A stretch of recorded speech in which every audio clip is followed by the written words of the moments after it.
Revenge films. My name is Kevin. I have my own business, and it's a delivery service.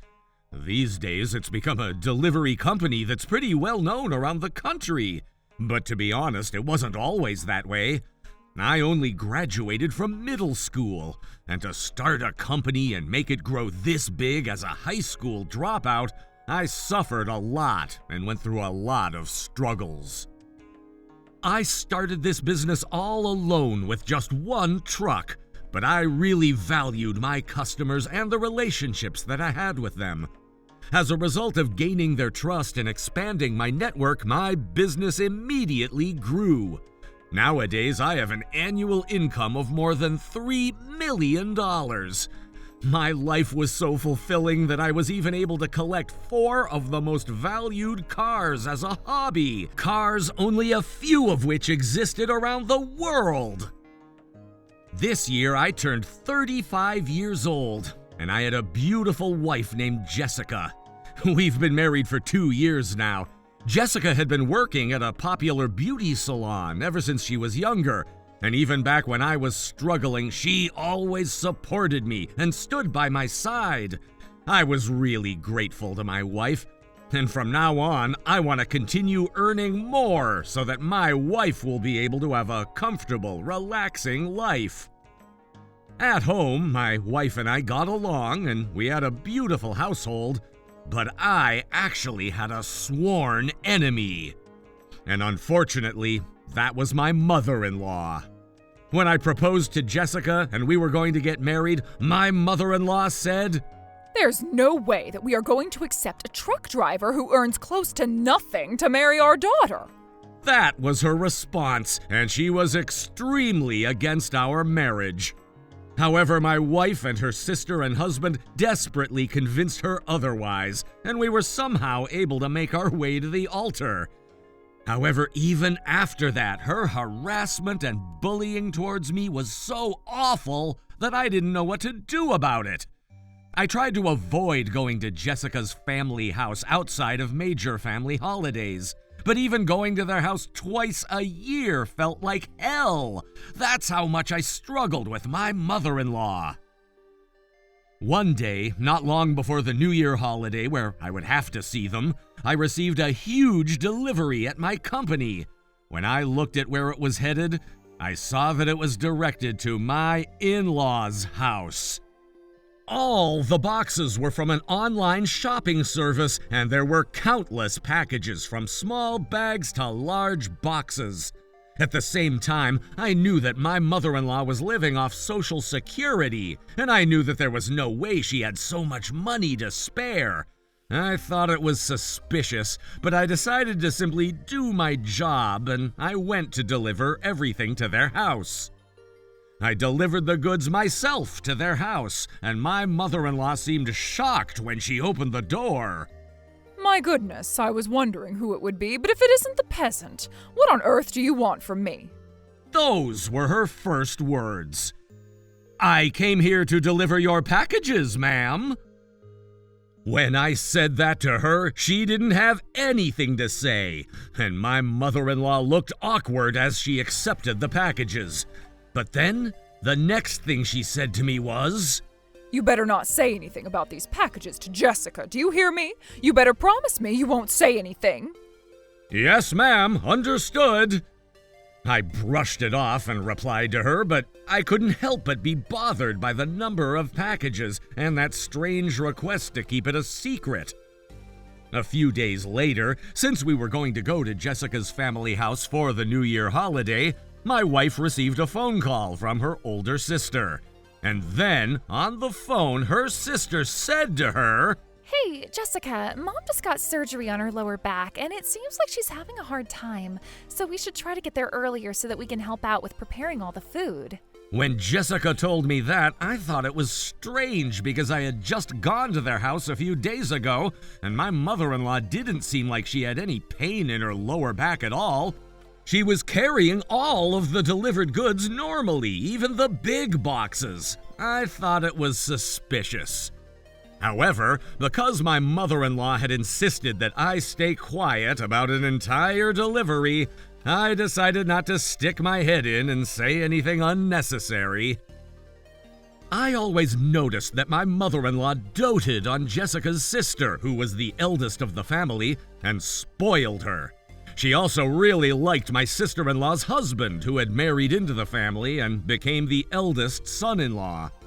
However, I knew that my brother-in-law, Michael, had made a huge mistake at work about 3 years ago, and he was fired from his company. When that happened, I wanted to help out, so I reached out to him. I hired him at my company, and these days he's working for me full-time. But in the family tree, I was the second son-in-law, and to say that the eldest son-in-law was being hired by me would hurt his pride. For his sake, we were keeping that truth from all of the relatives, including my mother-in-law. And that was why, whenever we would see each other at the family house, and whenever Michael would see me being harassed by our mother-in-law, he made the suggestion to me that we should tell her the truth about his job and about my company. But the last thing that I wanted was for my relationship with my brother-in-law to be compromised, and I wanted to avoid people thinking differently of him. So every single time he brought this up, I declined his suggestion. Because of that, over the next New Year holiday, I wasn't planning on saying anything about it to my mother-in-law. However, a few days later, on New Year's Day, when we arrived at Jessica's mother's house, my mother-in-law came to open the front door, and she looked like her lower back was in a lot of pain. Compared to the woman who opened the door when I delivered all those packages, she looked like a completely different person, like she was weak and in constant pain. I was only becoming more and more suspicious of her, but I continued to observe the situation. But then, my mother-in-law looked directly at me and said, Kevin, what are you staring at? Even though you're just a peasant who barely earns any money at all, who do you think you are, taking the day off on the New Year holiday? You shouldn't be taking a break. You should be working and earning money for your family. Even though my wife, sister-in-law, and Michael tried to tell her otherwise, my mother-in-law refused to listen to them at all. Even after that, she continued to have a terrible attitude only towards me and continued to bully me throughout the day. As my wife and my sister-in-law were in the kitchen helping to prepare the meal, my brother-in-law handed my mother-in-law a gift. When I saw that, I realized that I had forgotten my gift for her in my car, so I got up and I hurried outside to go get it. I was trying to be discreet, but I turned around and saw that my mother-in-law was chasing after me. Wait right there, Kevin. You better not have forgotten the promise you made to me before. When she said that to me, I calmly responded, "You're talking about that large delivery I made the other day, right? Of course I remember." When I said that, my mother-in-law seemed relieved as she laid out a deep breath and smiled. As she turned around and was about to go back into the house, she took a look at my car, and then she spat out, What is this ugly, terrible car? It looks so cheap, like a peasant's car. How embarrassing that you would show up at my house in such a pathetic car. You good-for-nothing high school dropout. And then she continued on to say, This car isn't worth anything anyway, so I'm gonna destroy it for you. Before I knew it, she had grabbed a shovel from the garage and she was heading straight towards my car in order to try to destroy it. But my brother-in-law must have heard the entire conversation because I saw him panicked and rushing out of the house, and he raised his voice at her. Stop that! Stop that right there! Don't you know that Kevin's car costs more than $1 million? That car is an extremely valuable car! There are only 10 of them in the entire world! Don't touch it! He was yelling, and at that moment my mother-in-law lowered the shovel that she was holding and turned around. Without changing her expression, she said, Obviously, there's no way that's true, that a car that looks like this could possibly be worth $1 million. And plus, there's no way that this guy would have enough money to buy a car like that anyway. She refused to listen to him and continued to insult me. After belittling me so many times, my brother-in-law finally lost it, and he faced my mother-in-law and told her the truth. When my mother-in-law found out that I was the CEO of a delivery company and that I had actually hired my brother-in-law when he lost his job, she seemed shocked. At first, she couldn't say anything, but then she insisted. Even if that were to be true, there's no way that he's earning enough that he should be able to buy a car worth $1 million. But when she said that, my brother-in-law said, "You don't know anything. What are you saying? Don't you know that Kevin's annual income has already gone well over $3 million?" He glared at her. $3 million? Does that mean that it's true that this car is worth $1 million? When she said that to me and turned, I didn't say a word and simply nodded. But then, all of a sudden, even though this whole time my mother-in-law had been holding her lower back and looked like it was even difficult for her to walk around the house, she jumped up and started running at full speed towards my car. You better give me this car. Her eyes were gleaming as she ran a full lap around the car.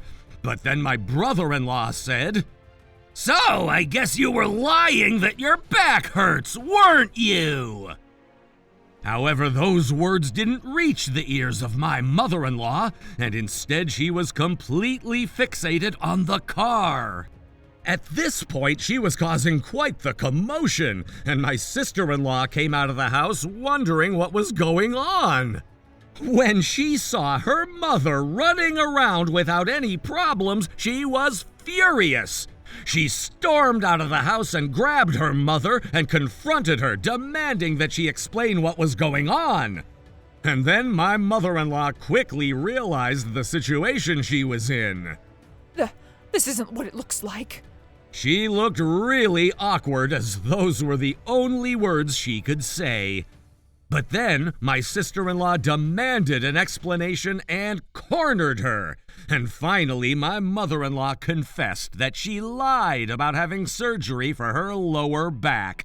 As it turns out, she had lied about the surgery for her back, and she had actually gotten financial support from my sister-in-law and her husband. They had sent her $3,000.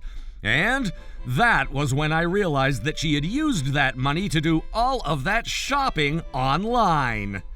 I was so over it at this point that I couldn't even come up with the words.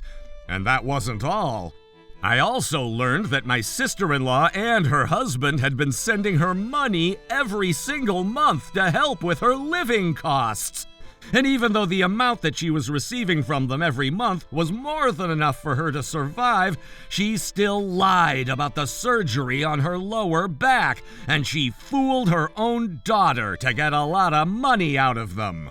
My sister-in-law and her husband and my wife were fed up with their mother after this. They wanted nothing to do with her, and on that day, we immediately left my mother-in-law at home by herself. My sister-in-law said that for the rest of her life, she's not going to have anything to do with her mother anymore, and declared that no matter what happens, she's not going to help her. She cut off all ties with her mom. But then, after that, my mother-in-law was calling my wife every single day, demanding money. If you and Kevin are so comfortable, you better be sending me money every month. And she started threatening us, even though up until now she had always looked down on me and made fun of me, calling me a high school dropout and a peasant. This time she had completely changed her tune and was begging us for money. At this, even Jessica was furious with her. This is my husband we're talking about. What do you think he is? After all of those terrible things you've said to him up until now, don't ever contact me ever again. I never want to see you. Those were the last words Jessica said. She hung up the phone and she became estranged from her mother as well. My mother-in-law was left behind by both of her daughters, and she ended up having to live all by herself without anybody to rely on. This also meant that she no longer had her daughter sending her any money, and she was no longer able to survive on just her Social Security. In order to try to increase her money, I heard that she started going to the casino and gambling, but of course that didn't go well. As a result of that, she ended up having to take out a loan and went into huge debt. She was no longer able to make ends meet, and one day she suddenly showed up at our house. Please, I'm begging you, let me borrow some money. She dropped down on her knees, but my wife lectured her and kicked her out. But then she said, If not, just give me one of those cars. It was a ridiculous suggestion. My wife was over it and said, Just leave. Go home. And she forced her out of the house. Soon after that, our dream home was finally complete and we were able to move in. We hadn't told my mother-in-law the address, so she was no longer able to show up unannounced. My mother-in-law was unable to quit gambling and her debt only increased, and I heard she ran away in the middle of the night and disappeared. However, because we had cut off all ties with her, it wasn't until a few years later that we would find out the truth. As for us, soon after we moved into our dream home, my wife became pregnant and we became a family of 3. For the happiness of my beloved wife and child, I had even more motivation towards my work, and I decided to make my company even bigger. From now on, I'm going to continue working extra hard for my family. How was today's video? If you enjoyed it, please subscribe, like, and leave a comment. Stay tuned for more.